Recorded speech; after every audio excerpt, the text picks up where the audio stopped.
आज आपण बनवणार आहोत अगदी झटपट होणारी सुपर क्रिस्पी है इन्स्टंट साबुदाणा स्टिक, जी उपवासासाठी परफेक्ट स्नॅक्स आहे. अगदी 10 ते 15 मिनिटात ही क्रंची, बाहेरून क्रंची आणि आतून अगदी हलकीशी मऊ अशी ही रेसिपी आहे. सो यासाठी मी इथे बारीक साबुदाणा जो इन्स्टंट साबुदाणा जो आहे झटपट दिसतो, अगदी 10 ते 15 मिनिटात दिसतो हा साबुदाणा, हा इथे घेतलेला आहे सर्वप्रथम. त्यानंतर उकडलेला बटाटा घालून घ्यायचा. उकडलेला बटाटा घातल्यानंतर कढईचं पीठ घातलं की थोडंसं बाइंडिंगसाठी कढईचं पीठ घालून झाल्यानंतर मिरचीचा क्रश घालायचा. मेथीचा क्रश जसं तिखट हवं त्यानुसार. भरपूर असा हा शेंगाचा कूट घालून घ्यायचा.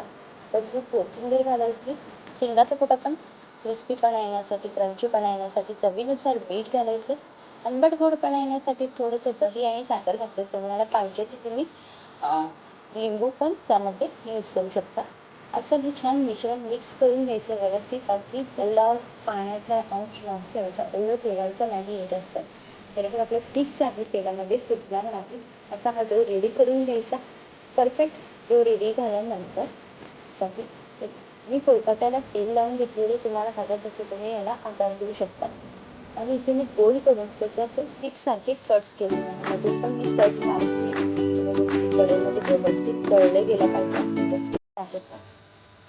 असं हे आपण या आकारामध्ये रेडी करून घ्यायचं एक. बघू शकता की ते छानपणे परफेक्ट भिजलेलं आहे. आता इथे कढईमध्ये तेल घालून घ्यायचं. तेल व्यवस्थित गरम होऊ द्यायचं. व्यवस्थित गरम झाल्यानंतर मंद आचेवर, मध्यम आचेवर आपण गोल्डन आणि कुरकुरीत होईपर्यंत ही सगळी स्टिक्स तळून घ्यायचं आहे. बघू शकता छान गोल्डन कलर आलेला आहे आपल्या स्टिक्सचा. असा हा परफेक्ट ही रेसिपी आपण रेडी केलेली आहे. सो ती बघू शकता किती सुंदर, खूप खमंग साबुदाणा स्टिक तयार आहेत आपल्या, ज्या आपण दही आणि शेंगदाण्याची चटणी जी असते उपवासाची त्याबरोबर तुम्ही सर्व करू शकता. बघू शकतात किती क्रंची आपली ही स्टिक्स किती झालेले आहेत.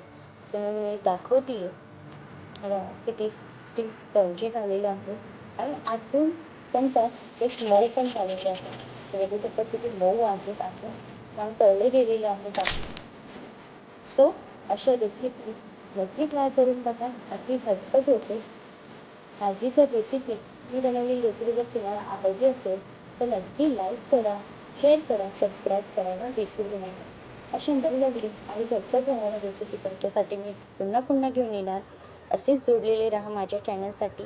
धन्यवाद.